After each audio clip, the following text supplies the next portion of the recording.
السلام علیکم viewers, game bat کے ساتھ حافظ محمد عمران آپ کی خدمت میں حاضر۔ پروگرام کا آغاز ایک دکھ والی خبر کے ساتھ۔ محمد علی کا آج انتقال ہوا۔ محمد علی ایک کھیلوں کی دنیا اور کھیلوں کی تاریخ میں ایک ایسی شخصیت ہیں جن کے نام سے کامیابیاں تو جڑی ہوئی ہیں۔ محمد علی کو تو لوگ مس کریں گے ہی کریں گے، اس میں تو کوئی دو رائے نہیں ہے، لیکن کھیلوں کی تاریخ میں جب بھی لکھی جائے گی وہ محمد علی کے بغیر نامکمل ہے۔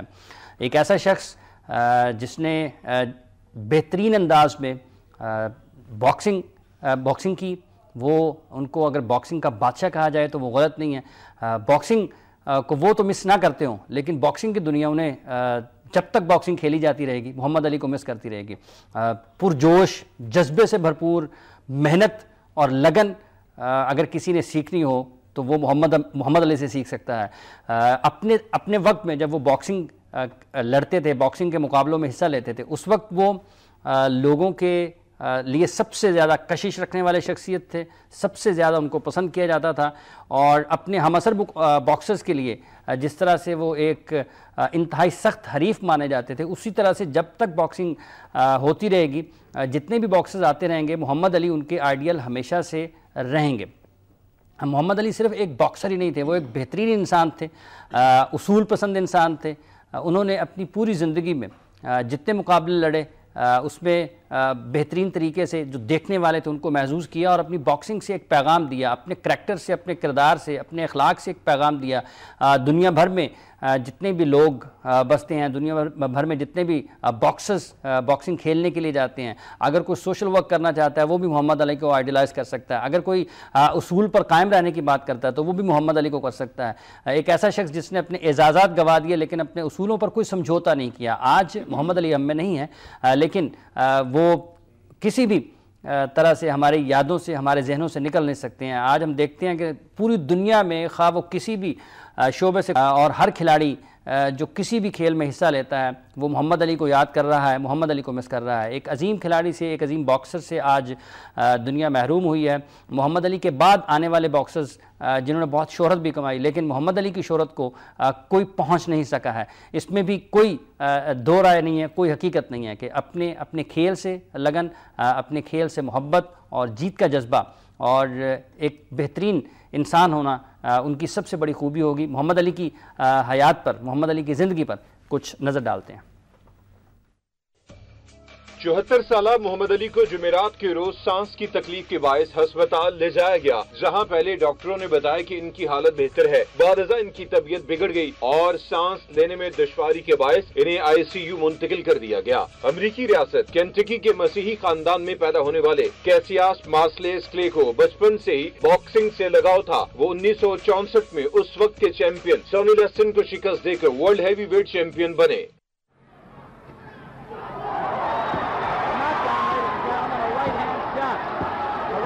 Shot on the chin.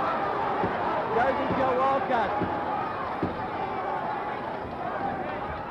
1975 میں اسلام سے متاثر ہو کر مسلمان ہوئے اور محمد علی نام رکھا۔ ان کا کیریئر 20 سال پر محیط رہا، جس کے دوران 56 مقابلے جیتے اور 37 ناک آؤٹ سکور کیا۔ صرف 5 مقابلوں میں شکست سے دوچار ہوئے۔ محمد علی نے ہیوی ویٹ کا تاج 3 بار اپنے سر پر سجایا۔ 1984 میں انہیں پارکنسن کا مرض لاحق ہوا، جس کے بعد باکسنگ کو خیر بات کہنا پڑا۔ سانس کی تکلیف کے باعث وہ کئی بار ہسپتال داخل ہو چکے ہیں۔ محمد علی آج بھی دنیا کی پسندیدہ ترین شخصیات میں شامل ہیں۔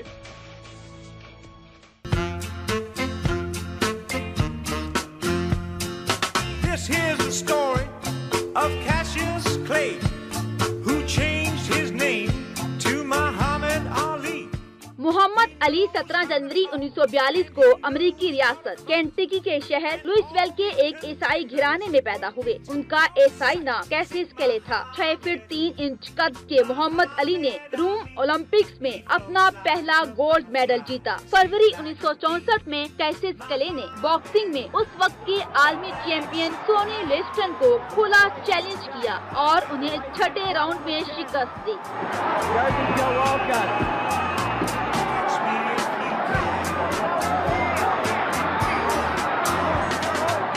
جو فریزیئر اور محمد علی کے درمیان ہونے والا مقابلہ صدی کی بہترین لڑائی کے نام سے مشہور ہے۔